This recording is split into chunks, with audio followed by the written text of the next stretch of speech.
decir por qué elegí a este serial killer. Me parece uno de los más interesantes. Dime tú cuál te interesa más. Dejé ahí para votar si a alguien le interesaba, pero pueden seguir votando. En la comunidad está, ahí puse una cantidad, unos 5 o 4 por ahí, para un próximo video. Bien, yo elegí este, así que vamos a ello. Ed Gein nació en 1906 en Wisconsin. Su infancia estuvo marcada por la figura dominante de su madre, Augusta. Augusta, así se pronuncia. Era extremadamente religiosa y muy estricta. Ella que todo lo que existía en el mundo era pecado, y tenía una obsesión porque en la época de los 40 en Estados Unidos, 40, 50, se estaba empezando a destapar la sociedad norteamericana hacia un estilo de sociedad un poco más libre, menos conservadora. Y ella veía a las mujeres con una falda que le llegaba hasta las rodillas, no hasta los tobillos, y era lo peor. Desde que Ed Gein era niño, su madre le repetía constantemente que las mujeres eran inmorales, corruptas y peligrosas. Prácticamente lo aisló a Ed y a su hermano porque eran dos hijos, Ed y Henry. Henry era más, digamos, más menos cohibido, más dispuesto a, digamos, cuestionar a su madre, pero Ed no. La familia vivía en una granja alejada de los demás en Wisconsin. Vivían en la localidad de Plainfield. Tenían pocos amigos, poca visita siempre y ningún contacto con otras personas, otros niños a su edad, 5 o 6 años. Jugaban en la plaza, en el parque, pero él no, estaba aislado. Escuchaba casi todo el día sermones religiosos y tenía la hora de leer la Biblia. Digamos, su madre le leía la Biblia constantemente. Estaba muy obsesionada con, digamos, el apocalipsis, porque el apocalipsis estaba por llegar. Digamos, como ella interpretaba las sagradas escrituras, su madre se volvió en el centro absoluto de todo su mundo. Con el paso de los años la situación empeoró. Su hermano mayor criticaba a su madre, digamos, Enrico criticaba a Augusta por toda la influencia y cómo lo manipulaba a Ed, porque Henry era mayor que Ed. Él creía que la relación era enfermiza, digamos, tarde o temprano le iba a costar más a Ed que a ella, porque ella había tenido una vida, Ed no, tenía que tener una para Henry. Y aunque no lo creas, Henry, tratándolo de cuidar de Augusta, eso a los ojos de Ed era muy malo y no le gustaba para nada que su hermano lo trate de cuidar de su madre. Es para pensar eso, pero era un niño chico al fin y al cabo. La culpable era su madre que lo manipulaba. Todo eso llevó a que en 1944 ocurrió algo extraño. Mientras Henry y Ed combatían un incendio en un terreno cercano a su rancho, Henry desapareció. Y Ed le fue a decir a su madre llamó a la policía, a los bomberos, y lo encontraron muerto en un granero. Si viste la serie de Netflix, está relativamente bien plasmado en televisión, digamos, lo que ocurrió. Se consideró un accidente, aunque los investigadores creyeron que había sido Ed, porque era el único que estaba cercano y no parecía mucho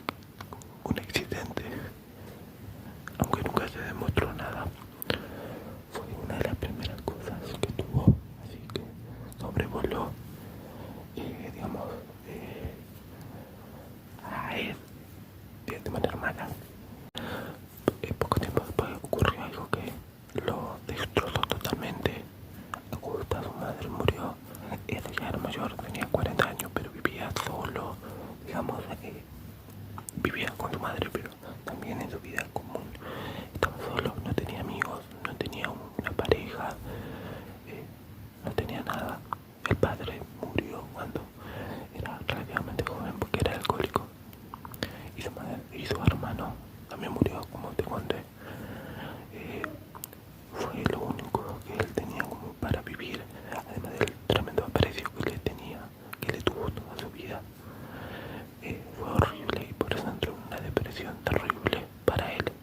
Comenzó a aislarse más en su rancho, y eso fue peor,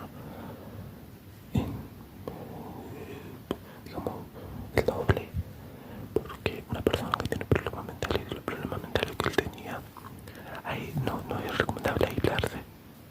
En su casa, digamos, cuando murió su madre, él cerró muchas habitaciones.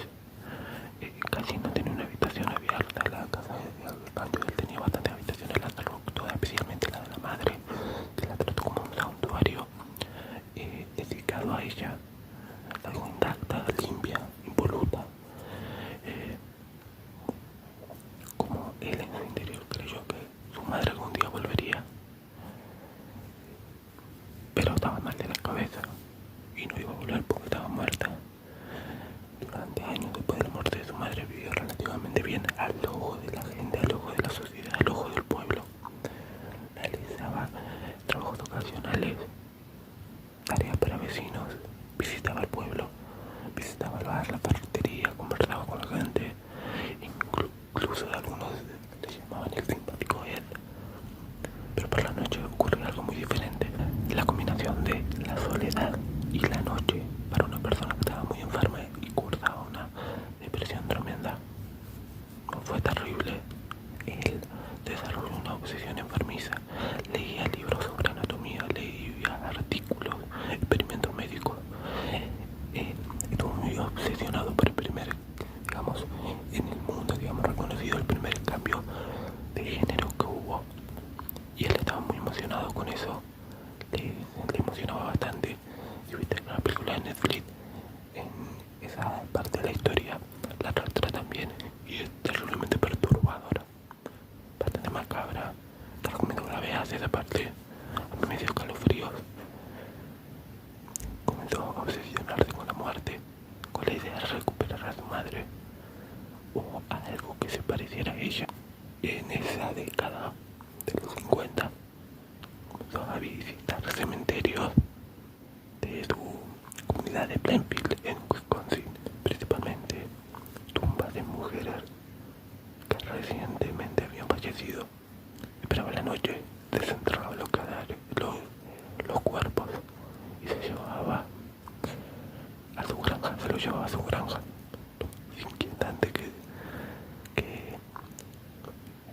muchos años después confesó que en varias ocasiones iba específicamente buscando cuerpos que recordaran a su madre. Terrible, digamos, muy desquiciado, muy enfermo, mientras él ejercía su profesión, su hobby nocturno de profanar tumbas. Los habitantes del pueblo no sospechaban nada. Era el simpático Ed. Seguía caminando por las calles, iba a la ferretería, iba al bar, a la taberna, hablaba con la gente, normal. Vivía como cualquier otro pueblerino, hasta que llegó finales de los 50, noviembre de 1957 específicamente. Ese día desapareció una mujer llamada Bernice Warden, propietaria de la ferretería del pueblo. Prácticamente todas la conocían en tu comunidad.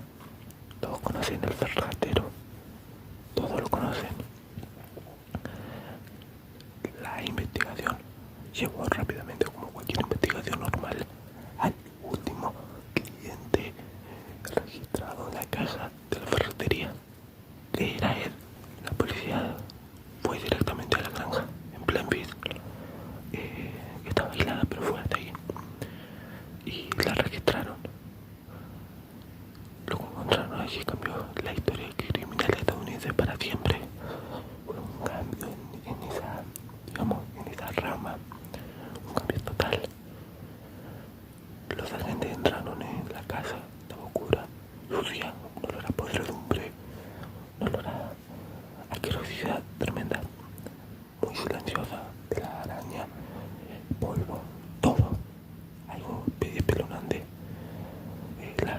habitaciones cerradas, pero el cuerpo de Bernice en la carretera lo encontraron decapitado y colgado, como un animal, como un pequeño ciervo que habían cazado en un monte, algo totalmente aterrador. Pero eso fue solo el comienzo. Mientras avanzaban por la vivienda, encontraron objetos imposibles de imaginar: lámparas hechas con piel humana, cuencos, o sea, tarros fabricados con partes de cabezas, de cráneos, máscaras confeccionadas con, digamos, de rostro humano, sillas tapizadas con piel, restos anatómicos distribuidos por la casa, partes íntimas femeninas. Él estaba obsesionado, digamos, con los como hacer tu, ¿cómo decirlo? Él decía que iba a hacer a su madre de vuelta, iba a agarrar un poquito aquí, un poquito allá, iba a hacer a su madre un tipo Frankenstein, una cosa terrible, porque eran cuerpos de personas. No todas las había desvivido él las profanaba de sus tumbas. Los investigadores tuvieron pesadillas, nunca se lo borró eso de la cabeza. Cuando finalmente él llegó al rancho, porque no estaba allí, los investigadores se dieron cuenta que él no estaba, digamos, cuerdo, no estaba consciente de lo que era eso. No parecía un monstruo enfurecido, no parecía un criminal agresivo, hablaba de forma tranquila, respondía con naturalidad, ido completamente de la realidad. Durante los interrogatorios confesó haber profanado numerosas tumbas, también admitió haber asesinado a la partera Bernice y también reconoció que había desvivido a otra mujer unos pocos años antes. Los psiquiatras evaluaron que sufría graves trastornos mentales. Muchos se dieron cuenta que él le había hecho muy mal a su madre. Él necesitaba una figura femenina como su madre, que le diera a propósito para vivir de vuelta. Totalmente ido. Dime tú qué opinas de esa parte. Algo muy retorcido que él trataba de llevar a cabo, con profanar tumbas y asesinar una que otra mujer, para devolver a su madre a la vida. Quería crear una nueva identidad basada en ella, una nueva persona, y debido a su estado mental fue incapaz de enfrentar un juicio convencional. Pasó gran parte del resto de su vida internado en hospitales psiquiátricos. Mientras tanto, el público estadounidense seguía fascinado y horrorizado a la vez por su caso. Digamos, como muchos de nosotros que nos gustan estos temas, pero eso era nuevo, recién salido del horno, un caso recién salido del horno, muy terrorífico, macabro. Los periódicos no pasaban una semana y publicaban artículos sobre él, sobre el caso. Cada cosa parecía más perturbador que la cosa anterior que habían publicado. Él murió en 1984, tenía 77 años y murió en un hospital psiquiátrico solo. Quedó grabado él, ¿no? Inmortalizado en la historia norteamericana y más en la historia de Wisconsin, de Plainfield. Al rancho lo tiraron abajo, creo, leí eso, no sé, confirman en los comentarios. Algo curioso es que él no mató muchas víctimas, solo 2, pero profanó muchas tumbas. Lo más importante de su caso fue el descubrimiento de una mente profundamente perturbada que vivió oculta a plena vista. Un hombre que parecía inofensivo, un vecino cualquiera, como tuyo, como el mío, alguien que saludaba a la calle, pero que escondía horribles cosas y terminaron inspirando historias terribles que seguramente conoce: el mote del Bay, la masacre en Texas y muchas otras más.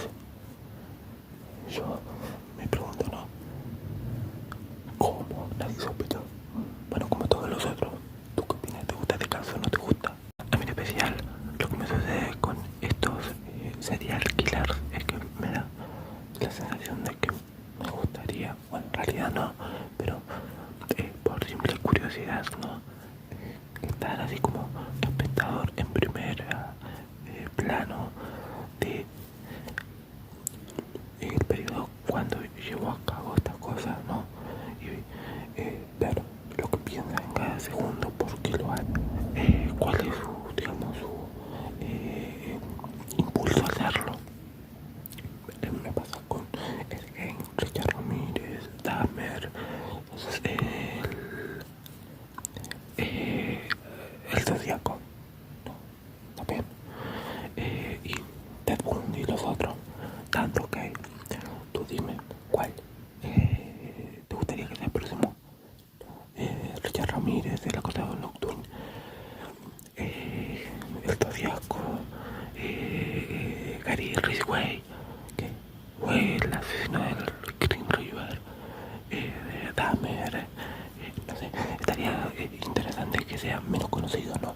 De lo que te puedes encontrar siempre. Norteamericano, digamos, me gustan más los norteamericanos porque hay más datos. Sé que hay muchos más en otros países, ¿no? Como por ejemplo, Chikatilo, ucraniano, ¿no? Ese era de Rostov, creo que era ucraniano, pero no hay muchos datos. Acá en Latinoamérica también hay bastantes. Garavito, Colombia, bueno, sin importar. Tú dime, ¿cuál te gustaría que sea el próximo uno que pienses tú? Y lo hacemos. Déjame like, comenta, suscríbete, comparte, todo lo que vos quieras. Te agradezco mucho. Te agradezco mucho, mucho, mucho que lo hayas visto.